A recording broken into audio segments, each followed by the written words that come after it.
আমি যখন ভোটার হই নাই ছোটবেলায় 86 সালে, তখন কিন্তু আমি আমার আত্মীয় স্বজনের সাথে নৌকার মিছিলও করছি, তখন জয়নাল হাজারী সাহেব ইলেকশনে দাঁড়াইছিলেন। এরপরে আমাদের জনাব মকবুল আহমেদ সাহেব, আমাদের সর্বজন শ্রদ্ধেয় মুরব্বী, ওনার পক্ষে আমি দাঁড়িপাল্লার ইলেকশন করেছি। তারপরে আপনার আমাদের এই যে অধ্যাপক শ্রদ্ধেয় লিয়াকত আলী ভূঁইয়া, যাকে আপনার লিয়াকত স্যার হিসেবে সবাই সম্মান করেন, ওনার ইলেকশনও করেছি আমি 96 সালে দাঁড়িপাল্লায়। এরপরে 2001 সালে যখন জোটের প্রার্থী হিসেবে এখানে ভিপি জয়নাল সাহেব ইলেকশন করেছে, তখন আমি ধানের শীষের পক্ষে ইলেকশন করেছি। সুতরাং শুধু এক মার্কা ইলেকশন করার স্মৃতি নাই, অনেক ধরনের মার্কার ইলেকশন করার স্মৃতি আছে। তো এবারে ইগলের মধ্যে ইলেকশন, এটা আমাদের নতুন, আমাদের দলটাও নতুন, আমাদের মার্কাটাও নতুন, এবং আমরা মনে করি এটা একটা নতুন মাত্রা। এই মার্কা নিয়ে কোনো অসুবিধা ইনশাল্লাহ হবে না। দ্বিতীয় যেটা বলেছেন যে শব্দের যে ডেসিবেল একটা মানে রিকোয়ারমেন্ট বা একটা নিয়ন্ত্রণ দেওয়া হয়েছে, এটা আমাদের কাছে কিছুটা অস্পষ্ট যে আমরা এই শব্দের মাপটা কিভাবে নিব। হয়তো আমাদেরকে খুঁজে এক ধরনের মানে এইটা মনিটরিংয়ের জন্য যে যন্ত্র, সেটা আমাদেরকে খুঁজে বের করে এটা আমরা মানার চেষ্টা করব। আমাদের ক্ষতি হলেও যেহেতু সবার জন্য এক নিয়ম, সুতরাং ক্ষতিটা সবার মধ্যে পড়বে না।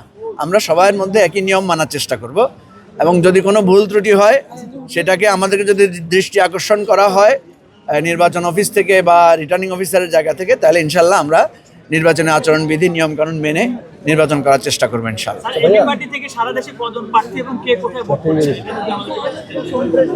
এবি পার্টির পক্ষ থেকে আমাদের 3টা আসনে আমরা 10 দলীয় ঐক্যের পক্ষ থেকে নির্বাচন করছি, আর 2টা আসনে ওপেন হিসাবে আরও 2টা আসন ইলেকশন করছি, সর্বমোট 5টা।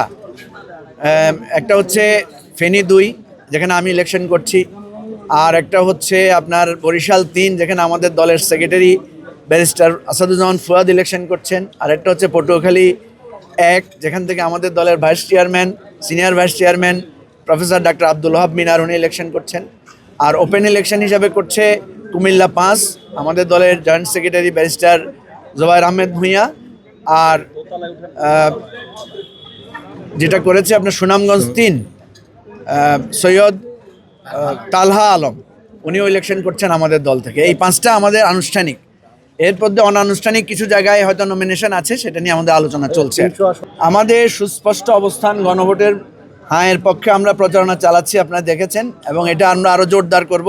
এবং আমরা একটা নীতিগত চিন্তা করছি, এটা আমরা আমাদের 10 দলীয় ঐক্যের মিটিংও আমরা বলবো, এবং আমরা অলরেডি এটা করা শুরু করেছি এবি পার্টির পক্ষ থেকে।